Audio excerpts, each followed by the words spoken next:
Fairy Tale Friday. The Thing versus the Oaf. There once was a thing named Dork Portion. Awoken from sleep by a trumpet-like blast from between his buttocks, the thing stuck his bloated, bluish feet into his slippers, and waddled into his kitchen. On a wooden board on the table, sat a loaf of bread. He smothered it in butter, and ate it. And then he ate the rest of the butter. And then the knife, and the cutting board. And then he ate the table. In the refrigerator there was a block of cheese on a plate. The thing devoured the cheese, and the plate, and the refrigerator. He wiped his lips on his sleeve, and, still hungry, sat down on the floor. The thing ate his entire house, but there was no relief to the stinging hollow pain within his craving bowels, and with a starved eye, he turned his attention to the road outside his home. On the other side of town, there lived a purple oaf. The oaf never met an object he didn't want to stuff up his butt. Stuffing things up his butt made them his own, and the oaf lived to take credit for things that weren't his. Sometimes he would see an item, like a parking meter or a stop sign, and consider not stuffing it up his butt. But then the disapproving transmissions from space would get louder in his head, and he would have no choice. His butt they went.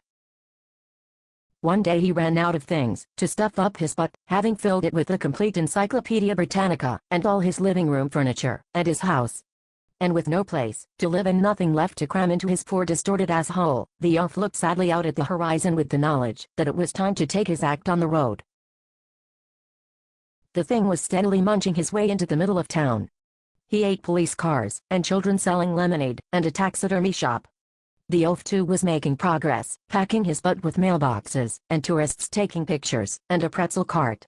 The thing's hunger was never sated, and the oaf's anus yawned like a black hole in space, eager to swallow up every school bus, shoe store and horse-drawn carriage that crossed his path.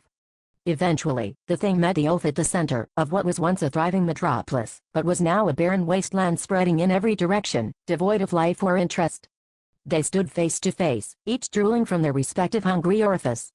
Between them, on the ground, was the last living thing in town, Edna Flan, on her way to the post office with the $30 check for Bob. "You back 0FF, old poor pal 0F.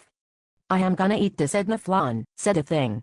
"I am on the radio," announced the oaf proudly, punctuating his point with a wet fart. Edna Flan looked to one side, down the cavernous gullet of the thing, studded with thick gray teeth the size of paperback books, and festooned with chunks of semi-chewed natural platter, zebra hooves and librarians. A howl of rancid air moaned up from deep within the thing, and carried on this noxious wind were notes of law-speak and self-loathing. To the other side, a long brown hallway stretched before her.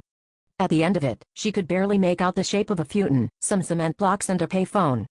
This rectal self-storage unit threatened to gobble her whole, while the looming mouth of the thing menaced her with a promise that she would become like so many burrito specials. Edna Flan was brave, and just as the mouth and the ass were about to tear her to pieces, she ducked out of the way. The thing's lips affixed firmly to the oaf's anus, and his powerful uncontrollable sucking caused the oaf to first invert himself, and then disappear. But his ass continued to swallow, and the thing was simultaneously dragged up into the void, until he imploded and vanished. Everything was gone, except for a giant, disembodied pair of lips and asshole, hovering in the air above Edna Flan, endlessly suckling against each other, an unstoppable force married to an immovable object, floating, and turning, and pulsating for eternity. Edna Flan had to go to the next town to mail that $30 to Bob, since the post office had been eaten, but the following week she won $333 million in the Mega Millions lottery drawing, and moved to a town where everything hadn't been in somebody's mouth or ass. WH, by the way, was not Cleveland. The end. Happy Friday. I just dropped in to see if you wanted to rub our wieners together.